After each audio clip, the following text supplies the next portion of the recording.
আসসালামু আলাইকুম। Blog with নাজুর চ্যানেলের পক্ষ থেকে সবাইকে স্বাগতম। আশা করি যে যেখানতে আমার এই ভিডিওটি দেখছেন সবাই ভালো আছেন। আমিও আলহামদুলিল্লাহ ভালো আছি। সকালের নাস্তা খেয়ে কাজে লেগে পড়লাম। হঠাৎ করে বাড়িতে যাওয়ার পর ঠিকঠাক মতো কিছুদিন আমি ভিডিও দিতে পারি না, তার জন্য দুঃখিত।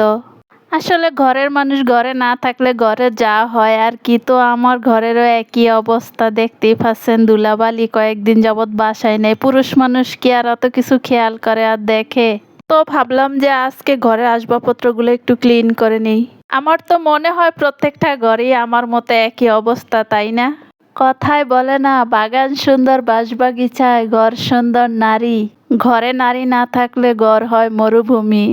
যেই ঘরে একটা মেয়ে কিংবা একটা বউ থাকে সেই ঘরটায় চাঁদের আলোর মতোই ঝলঝল করে, হোক না সেটা কুঁড়ের ঘর, সেটা হোক না পাকা দালান, তাই না? আসলে কিছু না, এ কথাটার মাঝে লুকিয়ে থাকে অনেক কথা। সে কথা বোঝার ক্ষমতা সবার থাকে না। এই পৃথিবীতে মায়া এতটা কাউকেই করতে নেই যতটা মায়া করলে একদিন সবকিছু ছেড়ে চলে যাবে। আসলে এতটুকু করারই দরকার যতটুকু দরকার ছিল। অনেক কাজ আর অনেক কথা বলতে বলতে হাঁপিয়ে গেছি। বললাম যে সাহেব যেহেতু বাসায় আছে, তো এই ফ্যাপসা গরমে একবার বৃষ্টি একবার গরম, ফ্রিজের একটু পানি দিয়ে একটু লেবুর শরবত বানিয়ে খাওয়াই।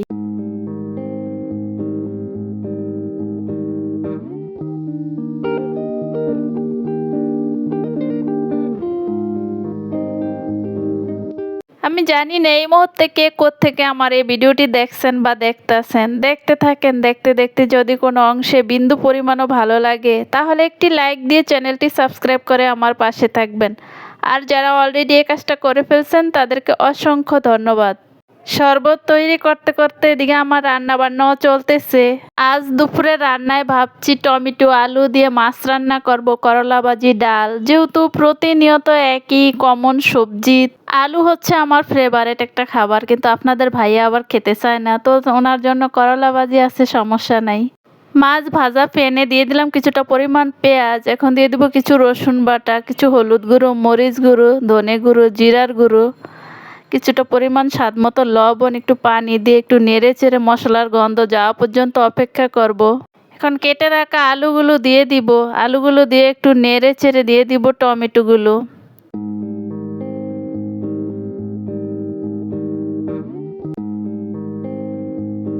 কিছু কেটে রাখা কাঁচামরিচ দিয়ে একটু ভালো করে নেড়ে চেড়ে একটা ঢাকনা দিয়ে ঢেকে রাখবো। বলক আসা পর্যন্ত অপেক্ষা করব। আলু টমেটো মশলার মধ্যে কষানো শেষ। এখন জলের পানি দিয়ে মাছ দিয়ে একটা ঢাকনা দিয়ে ঢেকে দিব আর বলক আসা পর্যন্ত অপেক্ষা করব। আমি যেহেতু কষানোর মধ্যে সবজি সিদ্ধ করে ফেলি, হইতে ততটা টাইম লাগে না, তো এখন লবণ চেক করে ধনেপাতা দিয়ে তরকারিটা উঠিয়ে নিব। দুপুরের গোসল আদরের যে কাজ আছে সব কাজ শেষ, তো এখন দুপুরের খাবারের পালা। এখন দুপুরের খাবার খাবো। দুপুরের খাবার খেতে খেতে আমার প্রিয় আপুদেরকে মনে করে দেই, কমেন্টের তুলনায় লাইকের সংখ্যা কম, মনে করে লাইক দিয়ে ভিডিওটি কন্টিনিউ করবেন। আপনার একটি লাইকে একটি কমেন্টে আমার কাজের অগ্রগতি আরো বেড়ে যায়। দুপুরের খাবার খেয়ে একটু রেস্ট নিয়ে ভাবলাম যে বিকালে কি নাস্তা তৈরি করা যায়, তো একটা রেডিমেড একটা নাস্তা তৈরি করে নিলাম। ঘরে থাকা কিছু চিপস ভেজে নিচ্ছি আর কিছু চিকেন বল ভেজে নিলাম, তো এ দিয়ে বিকালের নাস্তা চালিয়ে নিব। তো আজ এ পর্যন্ত। সবাই ভালো থাকবেন, সুস্থ থাকবেন। আল্লাহ হাফেজ।